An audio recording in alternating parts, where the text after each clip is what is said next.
not see, what you may not see in his bio is this extraordinary, passionate, devoted, just spirit. Bob, I met you 15 years ago. And before I met you, I actually read your dream language. This was actually recommended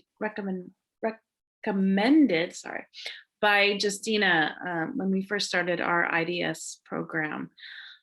All of you need to read this. This is one of those classic books that really dive into the colors and dream language of the work, which you often don't see. And that just pretty much captures Bob's. He has an amazing imagination, and he's done so much for our dream studies field in terms of really capturing the different facets of dreams, from lucid dreaming to emotional freedom technique to the color of dreams. So it's just such an honor, and he's such a dear friend and such a support system for my own work. He's always been there for me when I've wanted to move the dream forward for myself. And he's always been available. And we've had so much fun together over the years doing dream conferences and board meetings. And we don't know what we would do without him, especially for the International Association for the Study of Dreams. And we always tell him he can't go anywhere. So like Justina. So it is my privilege, my honor, my delight to introduce Bob Haas to all of you. So please welcome him. Hi, Bob. Hi, thank you very much. If you don't have it, well, even if you do have that hard copy, if you go to my site, the Dream Science site, you'll see that there's a download of the latest update of that. Yeah. And PDF. I shared that, Bob, just so you know, everybody has that link to the PDF. Okay. And most likely, I bet many people have already, I'm assuming most people have started reading your book already, so. Okay, yeah, thank you. So it's got to get some of the most latest, because research has been changing so quickly, as you'll find when I get into my talk, that I've had to update it. And I decided not to deal with I've written so many books, I decided not to deal with another publisher and just offer it on the website. So that was what and plus I can update it anytime things change. So thank you all. And thank you so much, Linda, for that introduction. I'm going to go ahead and begin by sharing my screen. Let me host disabled screen sharing. Well, that's good. Do you know how to enable this? I will fix that. I am so sorry. No worries. Okay. Tell me when it's ready. You should be all set now. Okay, great. All righty. All right, I'm gonna bring this up and where to go? One thing I don't like about what Zoom does on my computer anyway is it hides what I want to look at on the screen. I'm going to just do it here. Now my PowerPoint's not responding. They agreed. Okay, I'm going to have to restart it.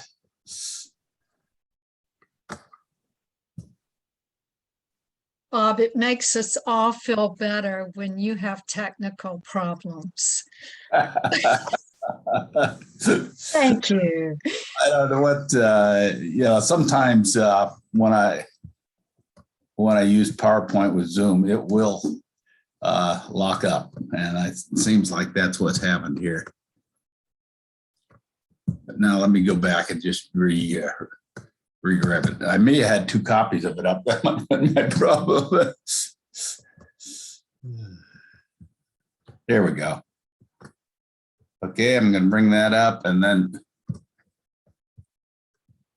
share the screen again. We'll see where we get.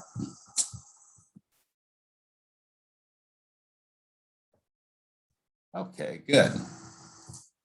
Now I'll get this. Okay, so everybody can see that? Okay, you can go ahead and unmute, folks, if you don't make a lot of. But also, if you have a question while I'm presenting here, I'll try to answer it. We'll have a question session afterwards. But if you have a quick question or something during one part of my presentation, go ahead and unmute and ask the question, or better yet, just use the raise hand function so I can see you pop to the top of the screen. Okay. The talk today is on the science of dreaming. It's I do one on the science and psychology, but today it's just the science. And the first thing I wanted to talk about is when do we dream? This little chart here shows the number of hours of sleep, 8 hours in this particular case, and our sleep state. Sleep states are really defined just by the EEG signals from the brain, the brain wave. It's just a scientific notation for the stage of sleep that you're in. And typically what happens at night, first we go from waking sleep to deep sleep, otherwise known as slow wave sleep or non-REM sleep.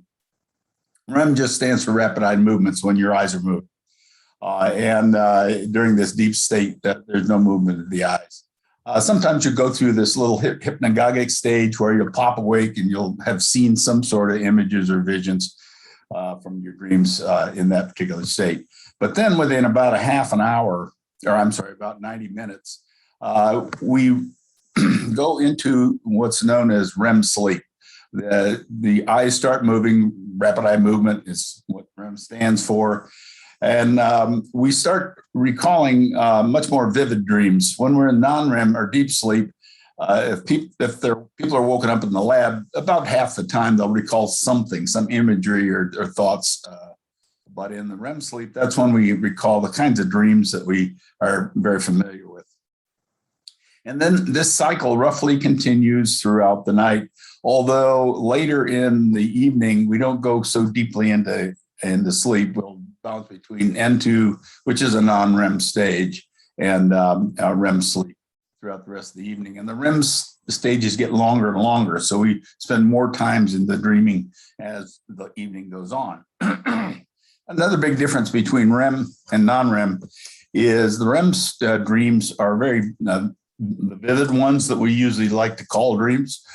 Very story-like, they're emotionally driven, and there's more interaction, and in terms of the types of interaction, more aggression than non-aggression, and or than in the non-REM stage. And also it's a stage where we have what's called muscle atonia, or the paralysis. We are the body does not move or should not move because one could say it's because you don't want to act out your dreams. Okay. And so it's a natural thing the body does. In some cases, people will do things, act out their dreams or speak or something during that stage. It's sort of a REM disorder if it's too predominant. In non-REM, it's more thought-like dreams, less vivid. More like replays or practice of what was going on during the day. There's less interaction with other characters. It's more befriending, very little aggression in that stage. And in terms of what's going on in the body, in that stage, the muscles just relax. They're not paralyzed. So in a disorder and non-REM, sometimes this is when you'll be sleepwalking, talking in your sleep, or night terrors that children often have. Most adults grow out of those. And then there's a stage called lucid dreaming. It's called a hybrid stage because the brain waves look very much like a combination between REM and waking. And this occurs more often, it generally occurs from REM sleep, and it occurs more often towards the end of the evening. As you can see, the percentages per some of the studies show it goes from like 10% early in the evening on 50% later. We'll talk more about lucid dreams in a minute. The other thing is sleep diminishes as we age. This chart, it shows averages, but it shows that when we're an infant, our sleep is 2/3 of the day. Whereas as we get older, the sleep diminishes quite a bit, down below 50%. And when we're an infant, the REM sleep, the REM dreaming, is about half the time that the infant's into sleep. And as we get older, drops to about 25% of sleep time. And then as we age, much less. Now, if we dream that much during the night, then why can't we recall our dreams? Well, there's a number of reasons. One is when you look at the neuroscience, the brain state is not really designed to recall dreams. This is because some of the episodic memory systems, the memory systems in the brain that allow us to recall anything, seem diminished in REM sleep in particular, and definitely in non-REM sleep. And so one of the hints that you might use if you want to recall your dreams more is if you do recall that you've had a dream, close your eyes, go back over the dream very slowly, go all as far back as you can remember in the dream. And that helps store it in a much more permanent memory, or at least in your working memory, so you can then write it down. And unfortunately, the better recallers are usually those that have good imagery ability and good visual memory. It's probably not something you can do because that's sort of the way your brain evolved. But it is, that's why some people recall dreams better than others. Sleep habits is another. It turns out light reduces melatonin production. Melatonin production basically tells your brain when to go to sleep. So if you're having trouble both sleeping or dream recall, best to reduce the light in the room, pull the shades, whatever. And some recommend melatonin supplements, but that's kind of up to you. Also, circadian alignment. We have a biological rhythm tied to the 24-hour clock that our body tends to follow roughly. And that may not align very well with your REM sleep cycle. And so it can disturb the recall of dreams as you wake up, in particularly between REM stages or too late after REM stage is completed. And so change your sleep habits, maybe set your alarm differently and see how that works for you. Another is psychological. There's been a lot of psychological studies on dream recall.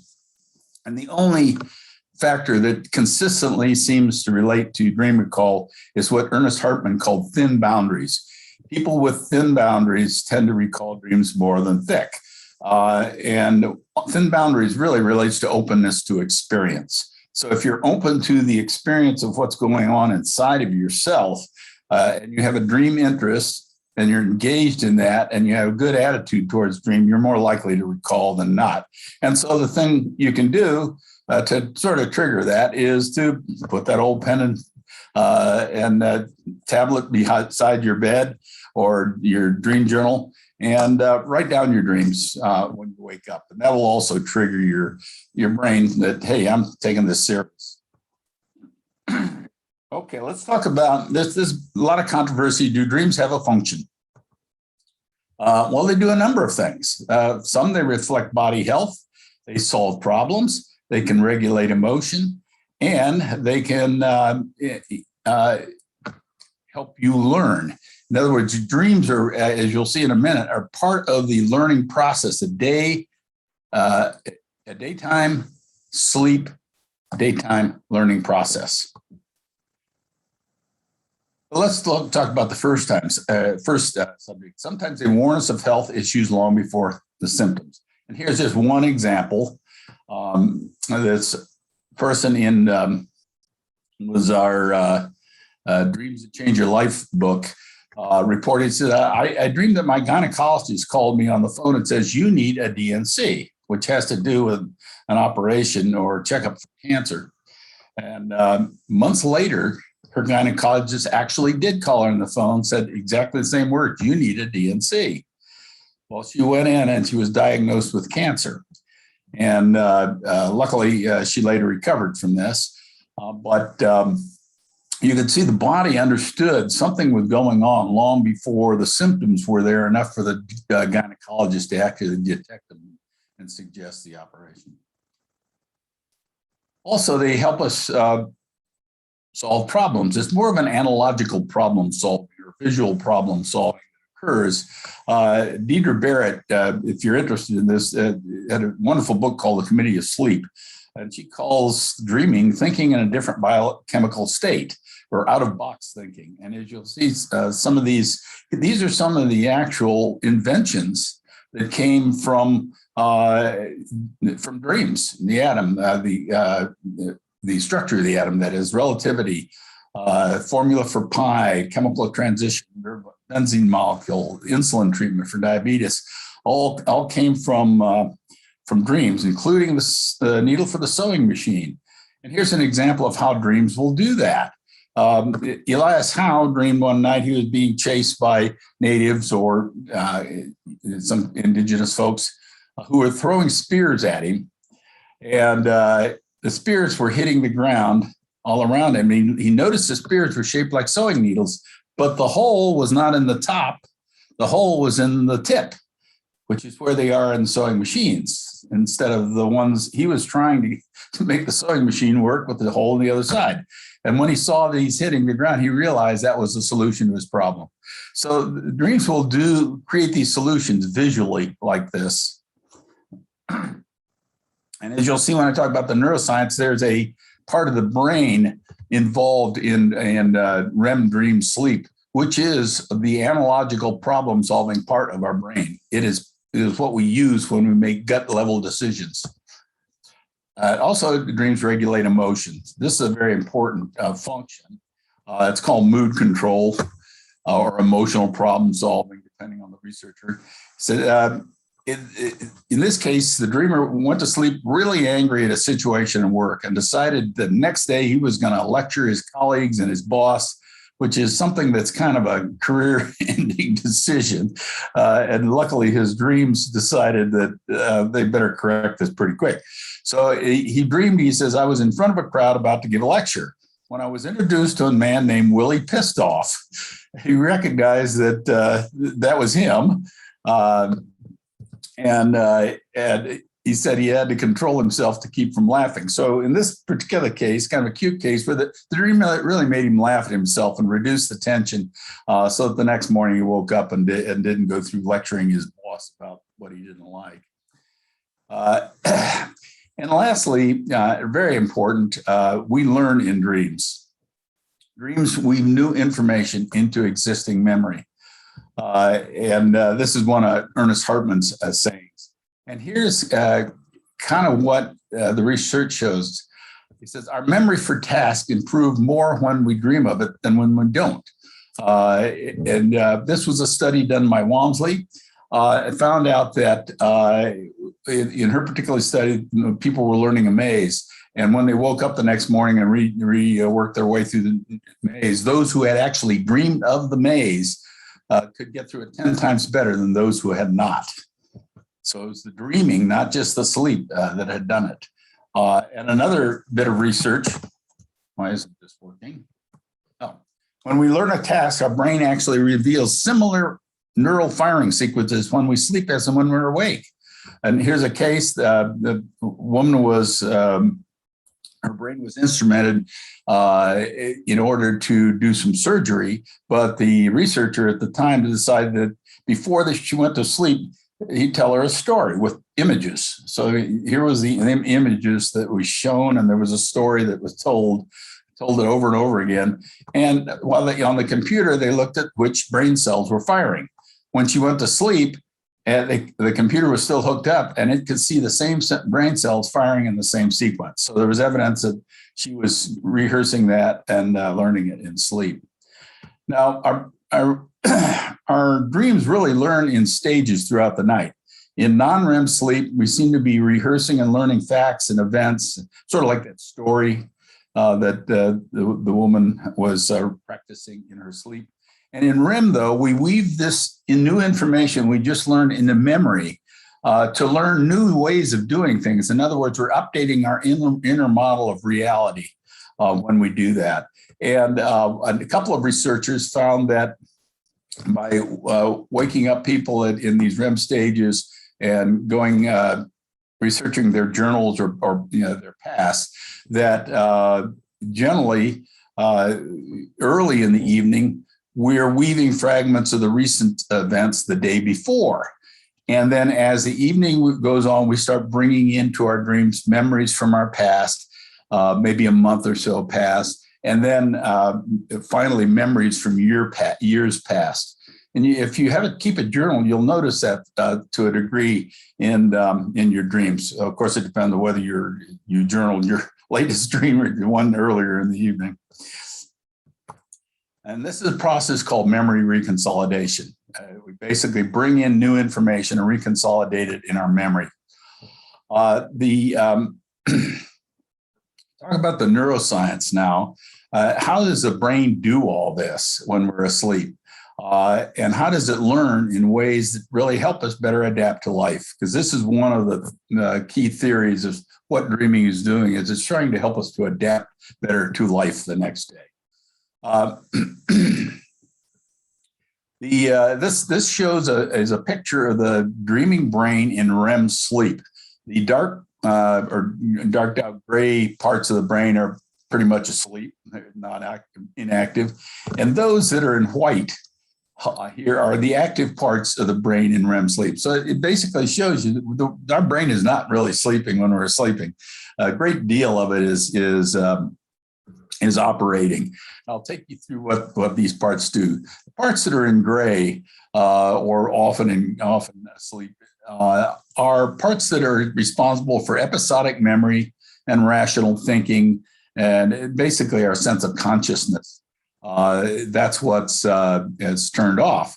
And the result with dreams is that although dreams, as for those of us who work on our dreams, we know that they're dealing with unresolved waking situations of the day. They're dealing with situations that occurred to us recently that triggered something in us to create this dream.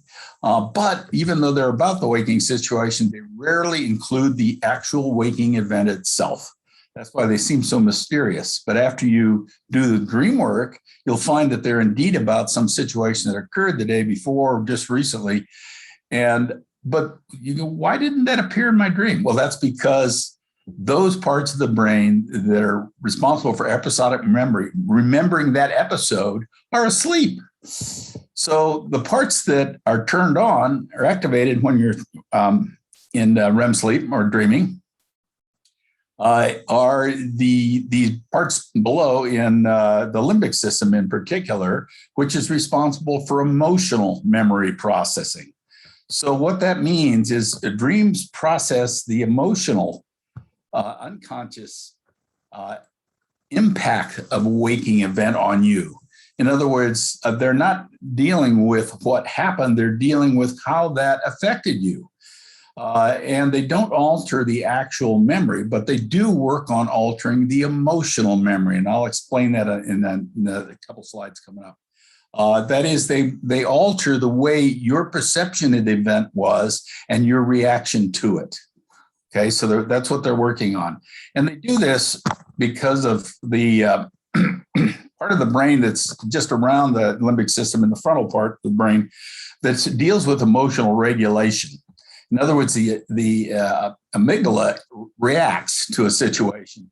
The frontal part of the brain tries to find ways of calming it down, say, okay, wait a minute, hold on. So you've got these two forces in the brain that help to regulate the emotion. And it's also responsible for analogical problem solving, for coming up with new ways of looking at things and dealing with situations. And the way Stickhold put it is, when you wake, you understand how the world works better than when you went to bed. And then there's in the back of the brain is the associative cortex. All this information that's being processed in the brain shows up as picture metaphors, because that's the image. That's the way the brain communicates to itself. In picture metaphors, images, pictures, associations, and things like that. And so that's what we're looking at when we're trying to analyze a dream. It really is all about processing a problem, but it appears in ways that is in the language of the dream itself. And here's a good example. I'll show you that. The way to think about it, what is occurring in your life, is that there are really two parts to every event. First, what happened on the event, and secondly, what was your emotional response or perception of what happened? Okay. Did I get a raised hand there, Basha? Yeah, real quick. So just as you were going through the previous slide, what I was thinking was sometimes we'll have these images from things that happened in the past day or so. At least for me, a lot of imagery will come either of a TV show that I watched or a movie I saw or book I read, and those images will come up. So just wanted to kind of, I guess, ask, what would that be then, a metaphor, or would that be mostly? Oh, no, the actual images are not metaphors. They're actual images. And it might be coming up early in the evening, or when you're in non-REM sleep, or just the dream is incorporating that image because that's what it's working on, that situation. Dreams don't follow strict rules. But no, when you actually see the event, that's an image. That's not a metaphor. That says, this is what I'm going to work on tonight. Got it. Okay. So let's go to this. So I said there's two parts to every event. Let's take an example. This particular person was fired, and had been fired twice. And the second time was from a really important job. And the emotional response to that is, this is it. There's no future. It's all over for good. In other words, they'd totally given up on life as a result of this happening. So in the dream itself, the actual event is rarely pictured. And what the dreams do is they reactivate the emotional memory. What the dreams are working on, there is no future. It's all over for good. The reaction to the event. And the dream pictures it metaphorically. So here's the example of, this is the dream that was pictured from that event. I dreamed I was crushed under a building. It was all over for good. Okay, so you can see that there was nothing about being fired in this dream at all. It was the image of her emotions, image of her perception that she's crushed and it's all over for good. And then the next thing that a dream does is an emotional learning function. It alters the emotional perception and responds by first selecting the situation it's going to work on. It compares it often with like memories, or in this case, it compared her with her own inner model of knowing who she really was. And then the frontal parts of the brain, this part here, tries to introduce and test new ways of looking at things, or ways of resolving the situation. So the analytical logic gets involved. And this is the emotional learning and regulation and problem solving part gets involved. And so what the dream does is it plans and tests creative alternative viewpoints and resolutions. So in this case, the dream said, suddenly I became another person and dug myself out. So went into her inner self, realized she was stronger than she thought she was, and showed up as a person, her own self, coming alive, digging herself up. And then in the end, it reinforces the outcome, which is part of the memory reconsolidation, storing the solution. And in the dream said, I came alive again and knew I could go on. So you could see how the brain went through that process. Now, all dreams don't get to all the solutions all the time, but that's a typical approach of a story like Dream, is attempting to do that. So what I like to do with working on dreams is approach the dream as the dreaming brain does. First asked, is the dream story picture your emotional life story? And it's the emotional life story, some emotional situation in life. Is there an underlying emotional conflict? And how is the dream trying to resolve it? So I don't stop at what the dream is about. I go to there, well, what's the conflict that's driving it and how is it trying to resolve it? And I put out this transformational worksheet that you can get off my site, or I think Civia and yes, they all have that. Thank you so much. So you all have that as a PDF. And so I use the works of Ullman, Jung, Pearls, some of my own research, Jung, in order to build this way of working with the dream. So you really find out what the dream is trying to how the unconscious is trying to solve a problem. So you can use that as information on how you might better solve the problem in waking life. Okay, so let's talk a little bit about the content. Dreams are not just one thing. What we've been talking about, or I've been talking about, is a common dream. About 80% of dreams are like that, do that sort of thing. But we also have nightmares. We also have dreams that are lucid. And some dreams have psi content to them. I won't get into that too much because we don't have the time, but I'll talk about nightmares and all. The common dream deals with emotional impacts of the event, as I've been discussing. It's noted because 64% of the expressed emotion in dreams tend to be negative because it's working on problems. And they're not as bizarre as the media portrays. And if you really look at your dreams, you'll find that most of them are just about highly credible daily events and only a little bit's bizarre. They're mainly visual. But they're also in color. About 100% of your dreams are in color. The majority are. That's just one of the things you forget very quickly or don't pay attention to when you're writing the dream down. You'll write down the content, but not the color.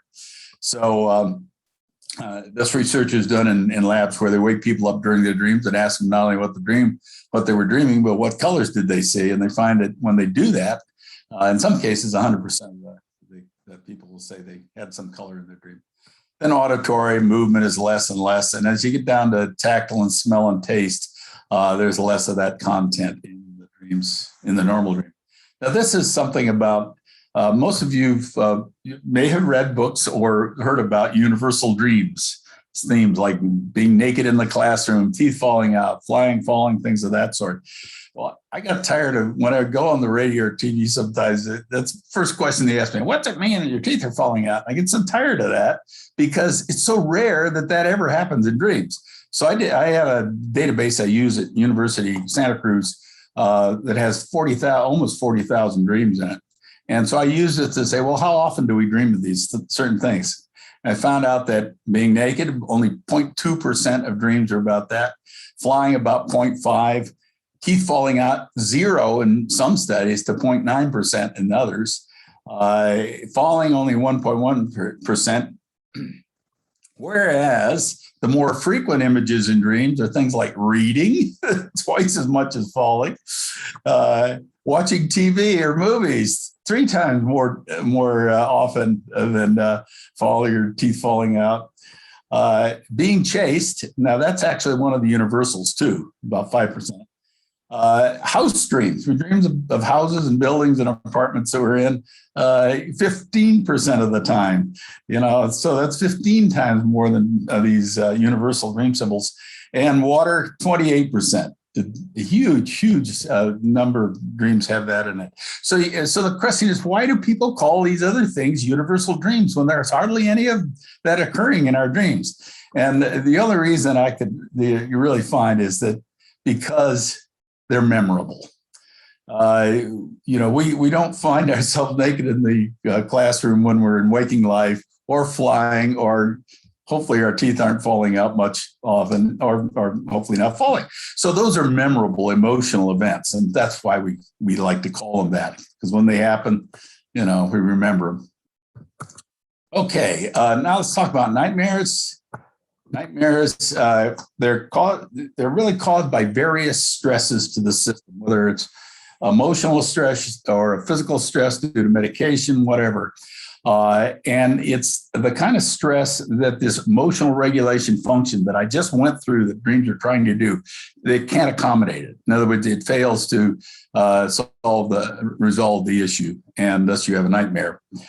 Some can be restorative. Some nightmares will actually in one case, I don't have time to go into it in this class, but a woman dreamed of her father's death, and he became more and more.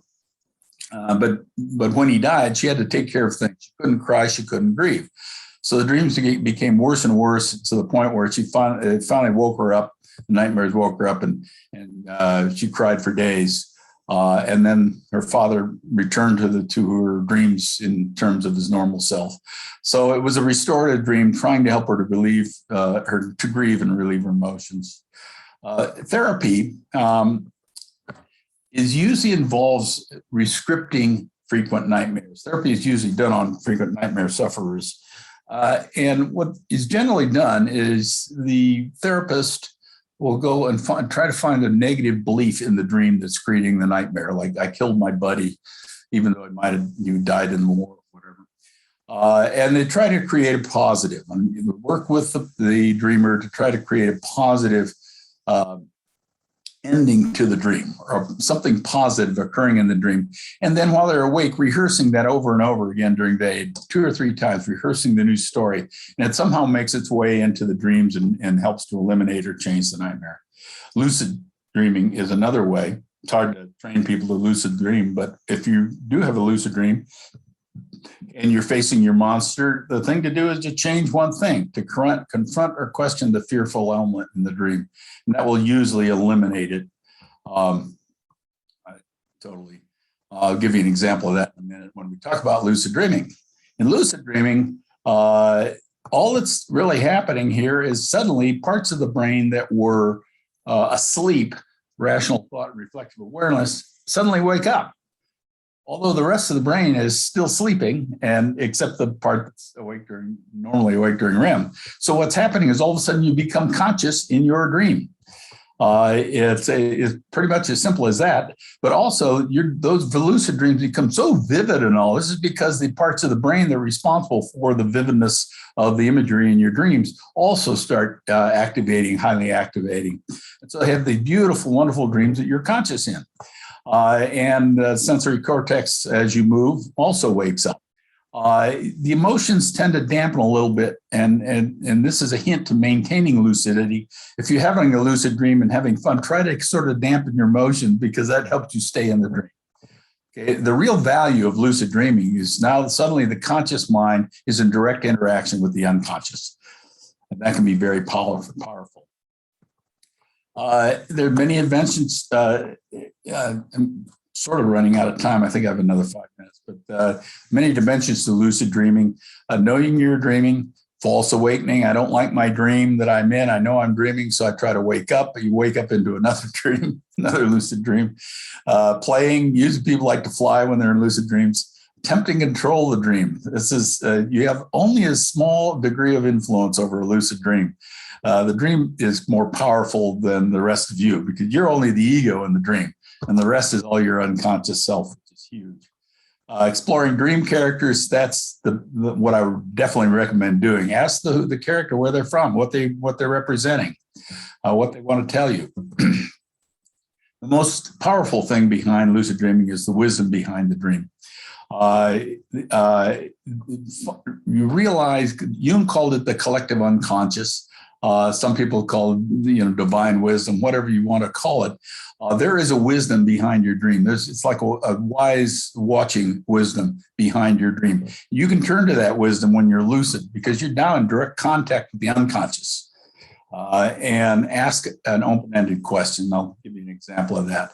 And also healing. The therapeutic skills that I mentioned in nightmares as one, but some people have even practiced certain games in their lucid dreams and found out they were better the next day for that. Some people have even done physical healing. And then sometimes extraordinary events occur in lucid dreaming.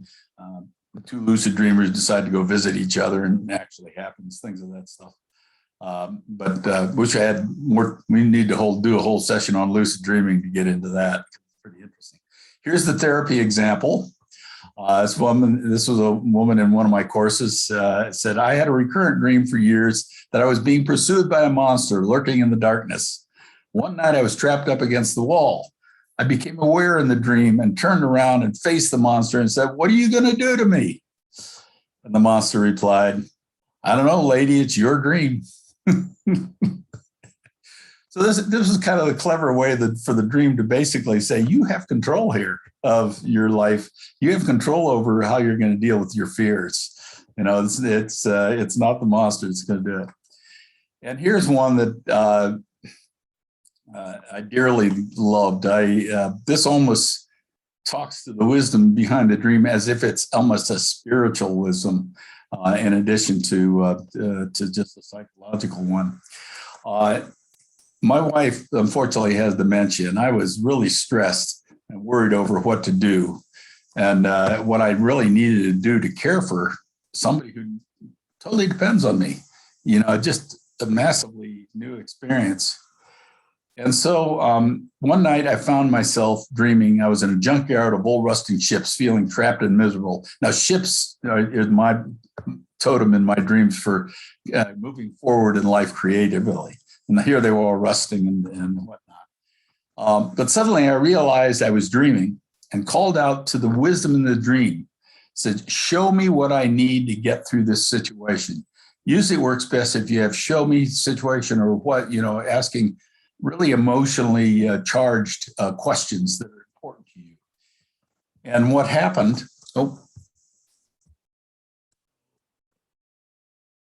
is I was, hopefully everybody can hear that, I was elevated up into this universe of beautiful crystalline blue light.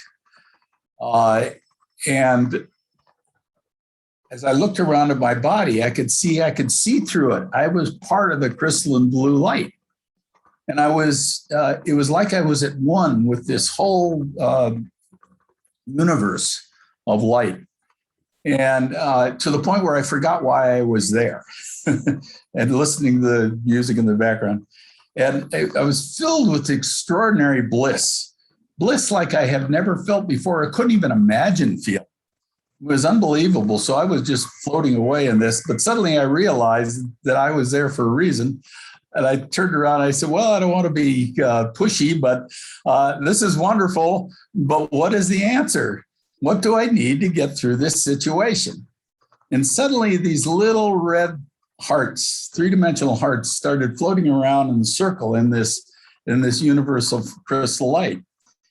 And in front of me, they formed this giant red heart. And I could hear all this celestial music, but in the background, I could hear some sort of tune playing. And so I listened very carefully, and I got my answer.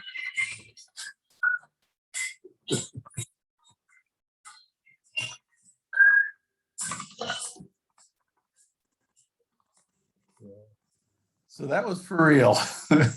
I got my answer. And it's true. That's about all you could do and all you need in this sort of situation. So it's time for whatever time we have for questions. Of course, you know about my website, dreamscience.org, has a lot of information on it. I'm going to be putting a whole section on shortly on lucid dreaming, a large session on that too. And of course, that's the download. And if you really, really want to get into it and spend some money, this is a 2-volume book that I helped edit with a couple other editors in ISD. Okay, I'm going to stop sharing here. There we go. Bob, that was incredible and beautiful and informative and moving. The final dream you shared tells us what this is all about. I'm going to ask, I see some people are raising their virtual hands. So students, please ask your questions first. And then if any mentors or faculty will go after. So it looks like Rashi's got her hand up first. And you can do either kind of hand, virtual or real, and I'll put your name on the list. Oh, I already went during the presentation. Oh, okay. So you could put that hand down. Anybody else? Yeah, Olivia. Olivia, then Kristen. So first of all, thank you so much for your presentation. And secondly, so, I've recently had a dream that was really similar to like an event in my real life. And I know that dreams are often here to give us additional information, but it just seemed like it was just so similar to the real life scenario. I guess like I felt a little confused of like what. Well, what you look for in that case is what was not the same. In other words, this happens to people who are PTSD sufferers. They will kind of have replays of the same situation, but not quite. There was some element in that situation that was different, that had been changed. That is the dream trying to work on the situation and kind of give you that message. I got it. Okay. Okay. Next is Yeah. Kristen and then Katie. Thank you. Hi, I am a nurse and I work with psych patients in a psych hospital. And I also work with prisoners. And so a lot of them have mental health issues. And you made a comment briefly about medications. And I'm curious if you could expand a little bit more on how medications can impact a dream. Every medication impacts it differently. In that big 2-volume book, if you're really, really interested in that, there's a whole chapter on that by Jim Pagel. And he did charts and after chart after chart on all the different medications and the effects that they have on dreams and sleep. And so that's the best way I can answer you. They're all very different. And they do definitely affect your sleep, and they can screw up, if you're working on dreams, they can screw up this very, the simple approach I showed as to what dreams are trying to do, they'll mess that up, and the dreams will become a little bit more bizarre and hard to follow the track of how the dream is trying to learn from the situation. Great.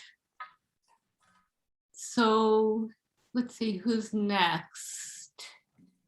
Is that Joanna? It's Katie and then Joanna. Katie and Joanna. Thank you. Katie, Joanna, and Nikki. Joanna? Thank you so much. no, for Katie, your I'm sorry. presentation. That's been wonderful. So I am also a therapist working with psych clients, and I see a ton of sleep deprived people. So I often focus on sleep hygiene, habits, and stuff like that. And I'm absolutely fascinated with all of your sleep science stuff that you had at the beginning of your presentation. Is there anything like you would recommend for us to like understand like the sleep cycles and stages and stuff better? Is there any like go-to resources that you have? Well, there's so many resources on that. In fact, sleep has been studied more than dreams. The place I would start, and unfortunately I hate to say that because the darn books are so expensive, that dual, what we did with when I edited that big double book, we got 70 different authors in there, all the experts in the field. And the very first volume is on sleep, largely on sleep. So, that's the place I personally would go for that. The other thing you could do is just, basically Google the research on sleep. But that's one place I would go. What is that volume? It's that two. I'd have to share it again. Let me look at this. It's on my website, and it's. Bob, you could just email it to me, and I'll put it in our resource list. That would be great. Just email me the link, and I'll put it in our resource list. And also on our resource list, we have "Why We Sleep" by Matthew Walker, which is a very readable, very comprehensive book on sleep, as well as my own. But mine is on a mindfulness, not the science so much. Okay. Right. Okay. Thank you. Okay. Thanks. Joanna. Great.